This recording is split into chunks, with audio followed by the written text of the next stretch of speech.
Assalamualaikum warahmatullahi wabarakatuh. Izin memperkenalkan diri, nama saya Triza Safan Al-Zahran dengan NPM 251506099.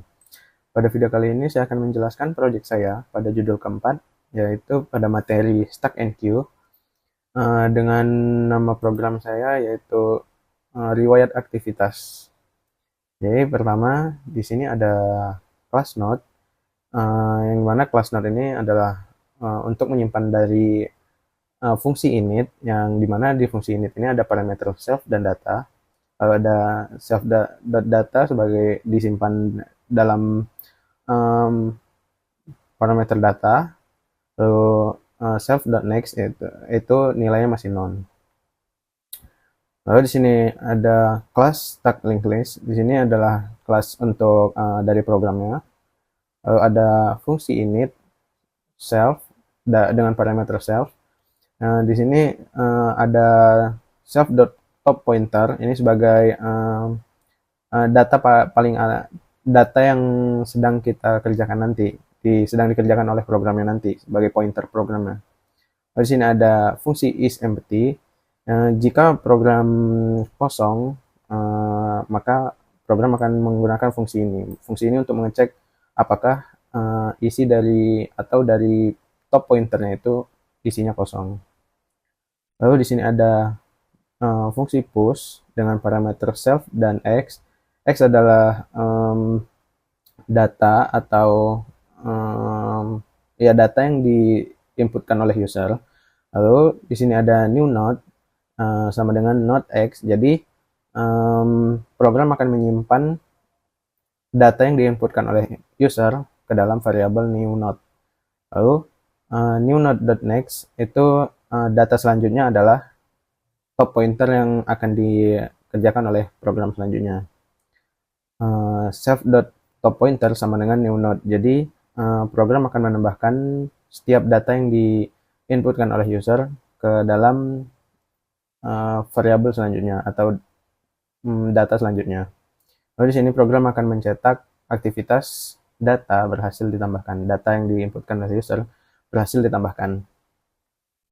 Selanjutnya ada fungsi pop, yang dimana fungsi pop ini adalah untuk menghapus data yang ada di dalam program. Misalkan di sini ada program akan mengecek terlebih dahulu apakah data di dalam program ini berisi atau tidak ada isinya. Jadi program akan memanggil fungsi isEmpty. Jadi kalau misalkan datanya masih kosong, program akan mencetak riwayat aktivitas kosong. Jika tidak, program akan membuat variabel baru yaitu temporary sama dengan self.topPointer. Jadi temporary ini sebagai data sementara saja untuk mendefinisikan top pointernya. Di sini program akan mencetak aktivitas terakhir, data terakhir yang kita masukkan berhasil dihapus. Jadi self.top pointernya itu diganti ke yang selanjutnya. Selanjutnya di sini ada fungsi pick. Jadi kegunaan dari fungsi pick ini adalah untuk melihat aktivitas atau data terakhir yang dimasukkan oleh user. Sama seperti sebelumnya, di sini program akan mengecek apakah data ada isinya atau tidak. Jika data di dalam program ada isinya, tidak ada isinya, maka program akan mencetak riwayat aktivitas kosong. Jika ada, maka aktivitas terakhir di sini program akan mencetak aktivitas terakhir yang dimasukkan oleh usernya. Selanjutnya di sini ada fungsi display, yang mana fungsi display ini untuk mencetak semua data atau inputan yang dimasukkan oleh user. Sama seperti sebelumnya, di sini program akan mengecek apakah datanya kosong atau tidak. Jika kosong, maka program akan mencetak riwayat aktivitas kosong. Dan jika tidak, program akan mencetak riwayat aktivitas. Dan di sini program akan mencetak inputan yang dimasukkan oleh user dimulai dari yang awal sampai ke terakhir. Program akan mencetak selama sepanjang datanya. Nah, selanjutnya di sini ada fungsi hitung aktivitas, yang dimana fungsi hitung aktivitas ini adalah untuk menghitung berapa banyak data yang ditambahkan oleh user atau data yang masih disimpan di dalam program. Misalkan total aktivitasnya ada 5, maka di sini program akan mencetak total aktivitas 5. Lalu selanjutnya di sini ada fungsi main, yang mana ini adalah fungsi utama dari program ini. Lalu di sini ada jika pilihan tidak sama dengan 6, maka program akan terus berlanjut sampai ya program akan terus dijalankan sampai akhirnya user memilih angka 6. Lalu di sini ada jika user memasukkan pilihan 1, maka program akan menjalankan push. Kedua, jika user memasukkan pilihan kedua, maka program akan menjalankan fungsi pop. Pilihan ketiga fungsi pick, pilihan keempat fungsi display, dan pilihan kelima adalah hitung aktivitasnya. Lalu jika user memilih pilihan ke-6, maka program akan selesai. Jika tidak ada dari pilihan tersebut, maka program akan mencetak pilihan tidak valid.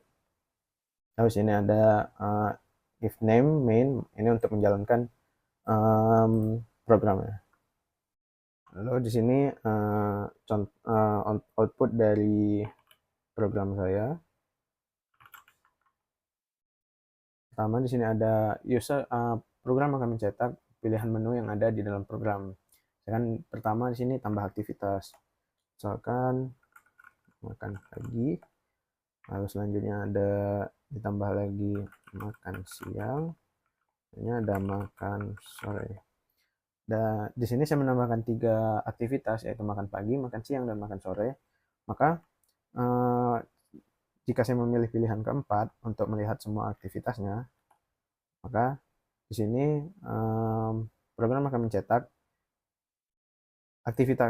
aktivitas yang ditambahkan oleh user, dimulai dari yang paling terbaru sampai yang paling lama ditambahkan. Misalkan di sini saya memilih memilih pilihan ketiga untuk melihat aktivitas terakhirnya, maka di sini adalah makan sore, yang dimana makan sore ini adalah aktivitas yang ditambahkan oleh user atau saya sendiri di terakhir tadi. Lalu selanjutnya ada hitung total aktivitasnya.